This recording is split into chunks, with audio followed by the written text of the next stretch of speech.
Hello students, this is the video lecture for JMS 494. This is chapter 4 on libel. I had to think for a moment. Yeah, chapter 4 about libel. I'm on my way to the Riviera Supper Club. It says like really cool steakhouse where you can cook your own steak. I don't know how that's legal, health code violations, etc. But anyway, I'm actually not going there for the cook my own steak, but for the band Tiki-Tronic. It's Tiki-Tronic's 10th anniversary. They're probably my favorite local band. Yeah, they're my favorite local band. I don't even know too many local bands, but I would put them up there above the Creepy Creeps. Oh, Schizophonics, also good. Anyway, you'll see why I'm wearing the Hawaiian shirt. I'll do some shots inside. I'll intercut video from Riviera Supper Club, the band Tiki-Tronic, who I love, really love them. And then later, I'm probably going to go to another place, Wong's, this sort of very lowbrow, low-rent Chinese restaurant. But another friend of mine, a guy named Jim, is playing drums in a band over there.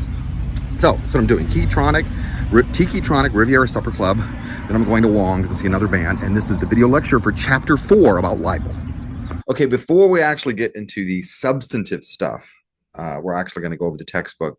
There has been this ongoing issue since 2017. Sarah Palin was trying to sue the New York Times for libel. Now, why was Sarah Palin trying to sue the New York Times for libel? Well, she participated and helped fund this ad that came out, which said to target certain Democratic districts. There were crosshairs put over certain Democratic districts. And then some man, I think it was in Arizona, some guy goes out and shoots a Democratic politician with a gun. Gabby Giffords, I believe was her name. She actually ends up surviving.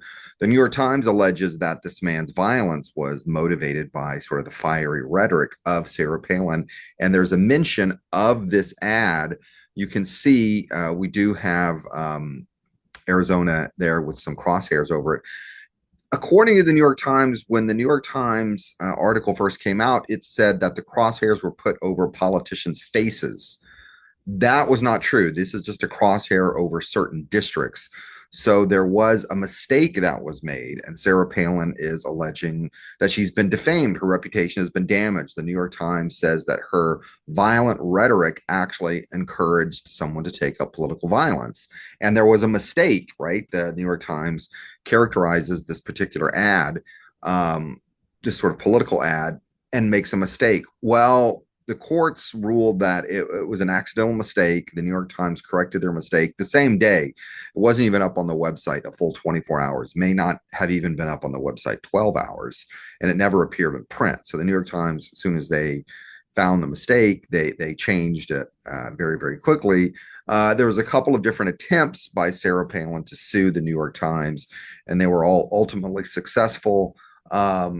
She tried a few times. The case was eventually thrown out. But that was why she is alleging defamation, because of false information that comes out about her.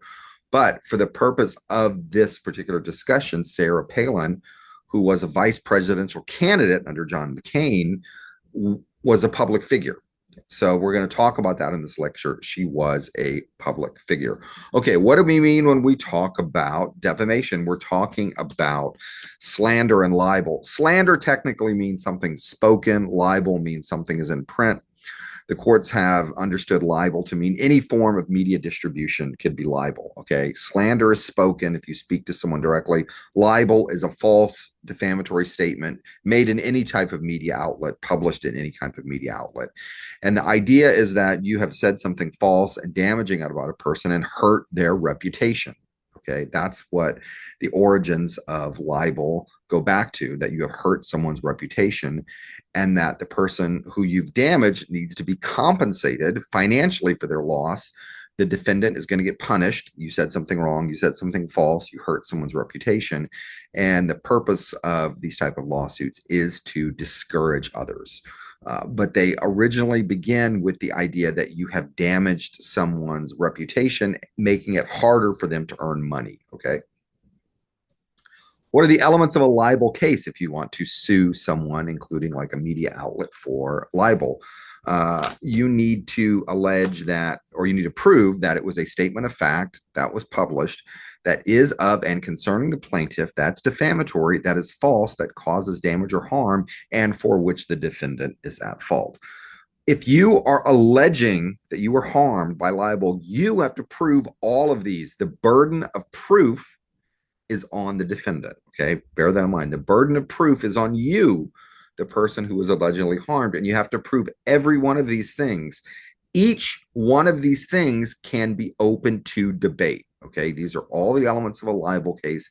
Every element can be open to debate, which is what we're going to discuss a little bit right here in this video lecture.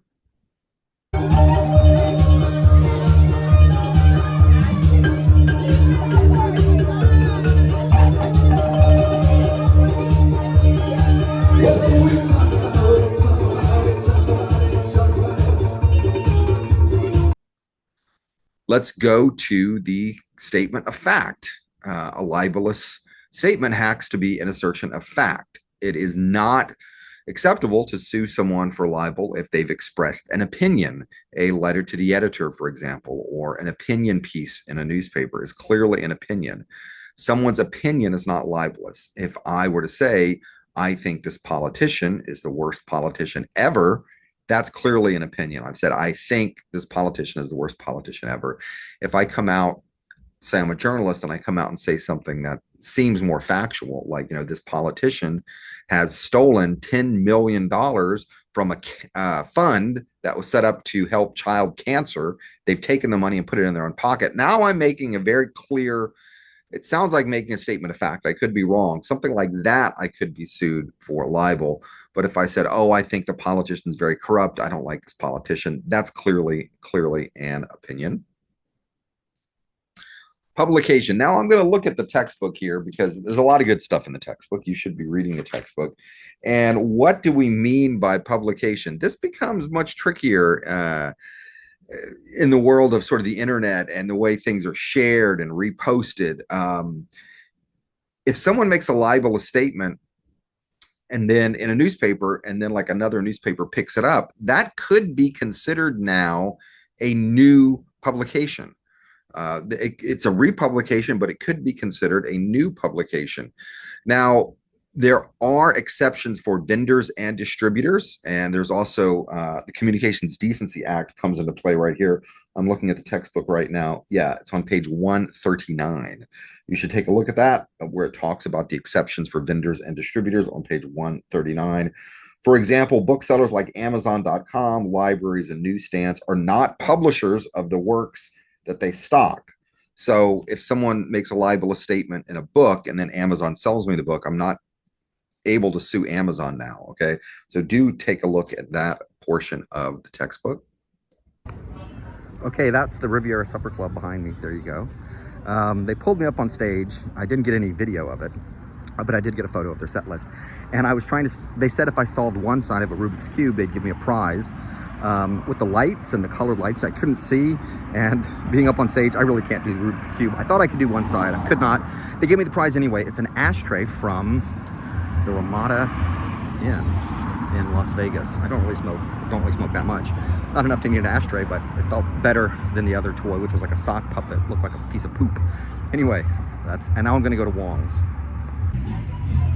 I'm at Wong's Golden Palace. I'm about to go there.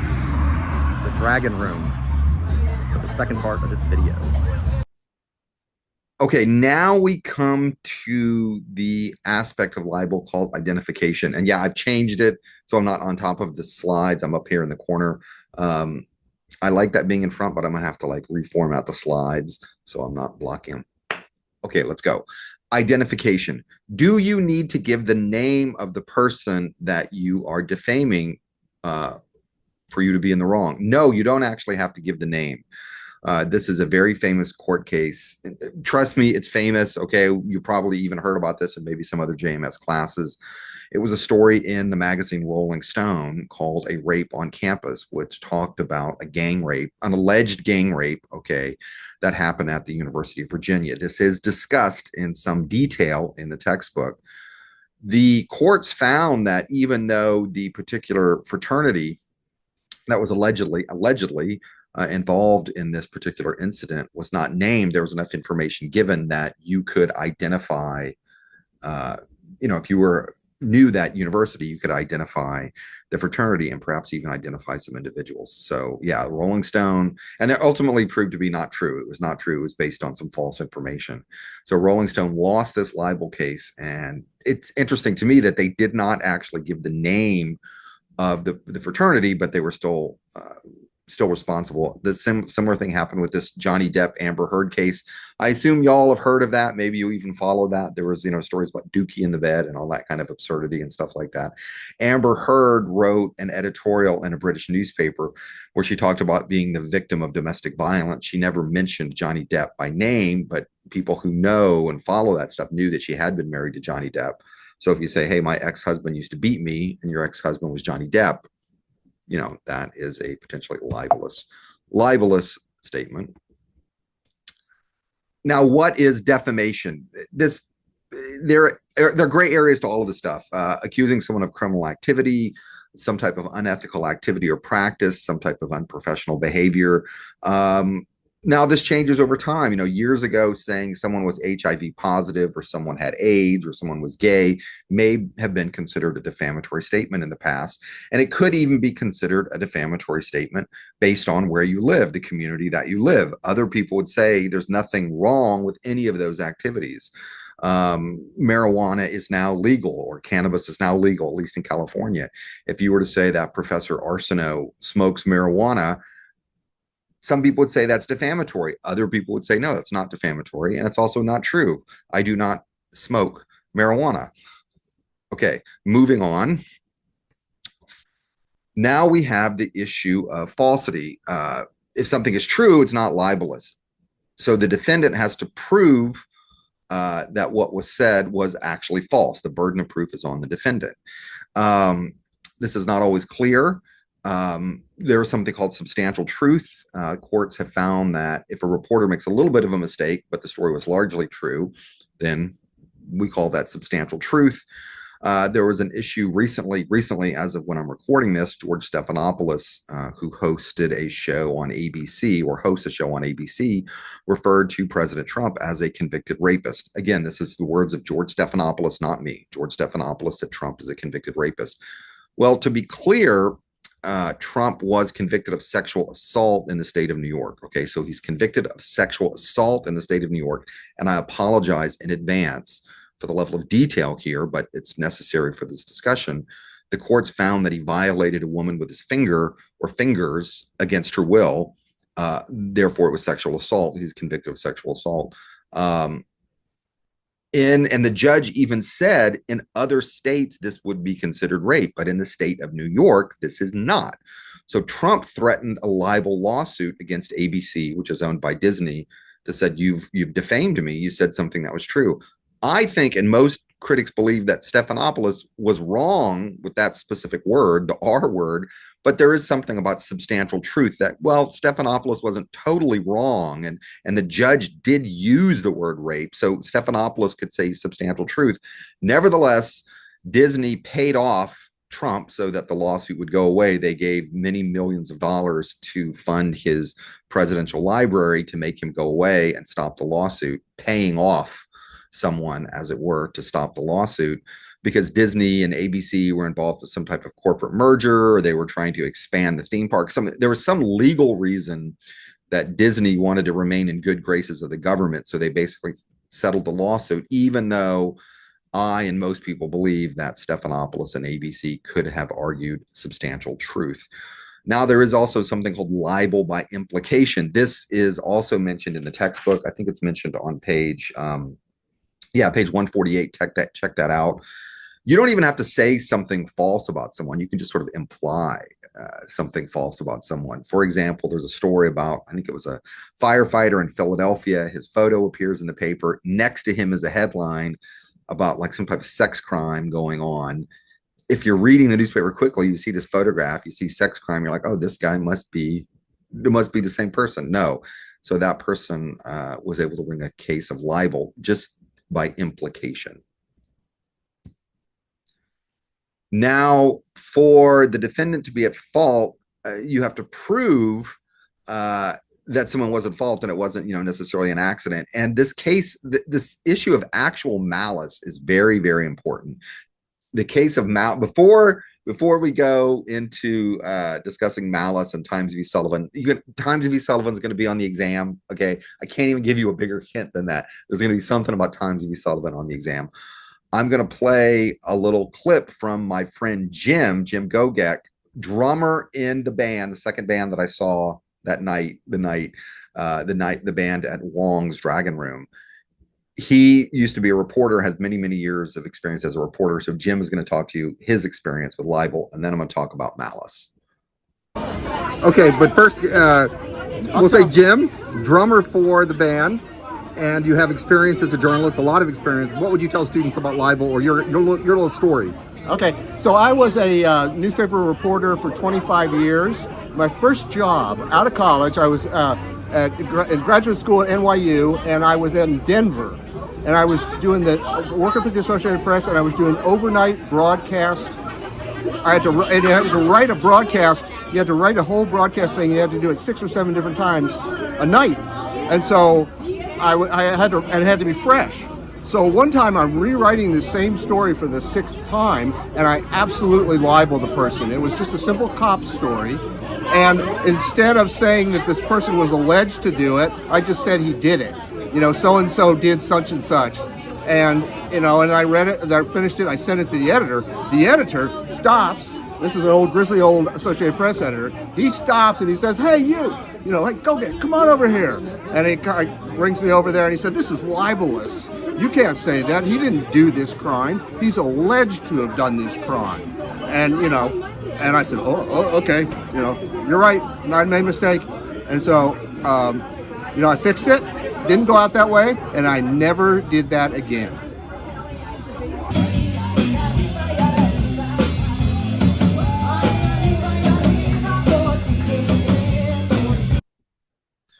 Okay, here it is, 1964, Times v. Sullivan.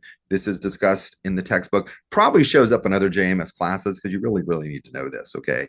There's a 1960 ad to solicit legal funds for Martin Luther King Jr. Maybe you've heard of him, okay? It described the arrests of civil rights protesters in Alabama. Sullivan is the Montgomery Public Safety Commissioner. I used to live in Montgomery, Alabama. Yeah, I used to live in Montgomery. I graduated high school in Montgomery, Alabama. Robert E. Lee High School. Yeah, our rival was Jefferson Davis. True story. Anyway, so Montgomery, Alabama, Public Safety Commissioner says there's some mistakes in this ad. He sues for libel. The mistakes were kind of minor. The mistakes were minor. And what the courts ruled is that if you are a public figure, the Supreme Court rules if you're a public figure now, you have to prove that a mistake that was made against you was actually made intentionally, that the reporter or the media outlet knew that it was false and went ahead and made the statement anyway. That is a very, very, very high standard. It makes it almost impossible for a politician to sue a media outlet for libel. And the reasons the courts have erred on the side, they've erred on the side of allowing some false information to go out there because the courts want to protect the watchdog role of journalists, that journalists should be able to report and criticize and critique politicians without fear of getting sued. And if it's a minor mistake, and the mistakes here were pretty minor. It was like, the song that was sung, and maybe some of the sequence of events was out of place. It wasn't like any kind of egregious mistake. But if a mistake is made, it's okay to make a mistake as long as the mistake is not made on purpose.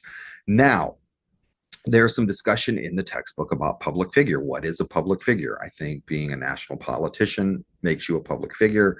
The definition of public figure changes in the modern era. I mean, someone could be super famous for like streaming something on Twitch. 99% of the public would be like, who is that person? But just other people, that could be very famous. I only found out like who Mr. Beast was about a year ago, but to all of you, you've probably been aware of Mr. Beast for years. So the definition of public figure is kind of changing. One sneaky trick, and I don't like this trick, is called bootstrapping. Bootstrapping, okay? Suppose that the press accuses me, Professor Arsenault, fine, upstanding, decent human being, does smoke marijuana. He's a great human being, right? They say that I've done something awful. I plagiarized. I ran a fake cryptocurrency scam. Okay. It's not true. It's not true. It becomes a national story. Arsenault, this guy at SDSU, it's a fake cryptocurrency scam. He's forcing his students to invest in cryptocurrency. I become a national news story, and then I want to prove libel, like none of this stuff is true. The media outlets turn on and say, well, now you're a public figure. Why are you a public figure? Because you're so famous because we accused you of something. That's a very circular logic, right? You are famous and you are a public figure because we've accused you of something. That's called bootstrapping. That is a technique that people use to defend themselves against libel claims. The textbook also talks about emotional distress. You should skim that portion of the textbook. It's more difficult to prove emotional distress. Historically, in the past, it was very, very difficult. Because the laws are basically based on financial damage to someone's reputation, but you can sue for emotional distress. And then the media, I'm going to move this right here. The media can get away with some pretty outrageous things, some pretty outrageous news gathering techniques. Like maybe I do a roundup of world's worst policemen, and I include a montage of people, including people who didn't do anything wrong. So someone could claim the intentional infliction of emotional distress, but that's very, very difficult to do. Let me just look at the textbook right now while I'm doing this to see if I'm actually correct on that. Yeah, okay. Yes, I was correct. It's very difficult to prove this. Here's one in the textbook on page 162. The high standard that plaintiffs must meet, which is the defendant's conduct must be beyond all possible bounds of decency, is meant to prevent lawsuits being filed over mere insults, annoying comments, and other remarks that are aggravating but not outrageous. Okay, that's it. We're going to wrap up with a late night meal at this Mexican place. I'm pointing, as if you could see where I'm pointing, right next to campus. Okay, it's into the night. I've been to the Riviera Supper Club, and I also went to the Wong's Dragon Room, and now I'm hungry. Get a little, maybe a taco or two, and then head home. Hope you learned something about libel, and I hope you learned something from that little testimonial from my friend Jim, former journalist, now drummer in the band. That's the video lecture.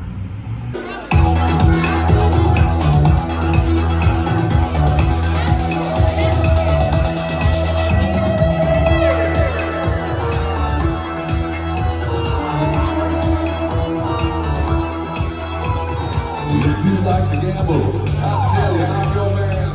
You win some, you lose some, it's all the same to me.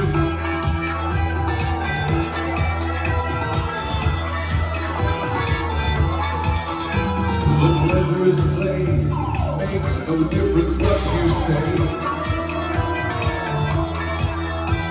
I don't shade read, the only card I need is a space, it's a space.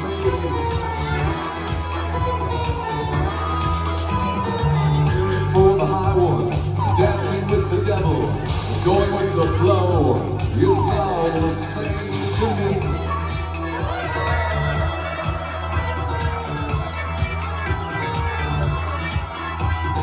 Seven or 11, snake eyes watching you. The double up and quit, the double stake or split, the ace of spades, ace of spades, ace of spades.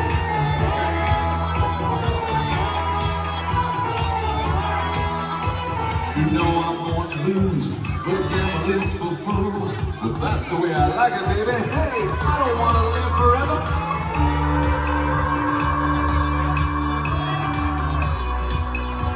And don't forget the children.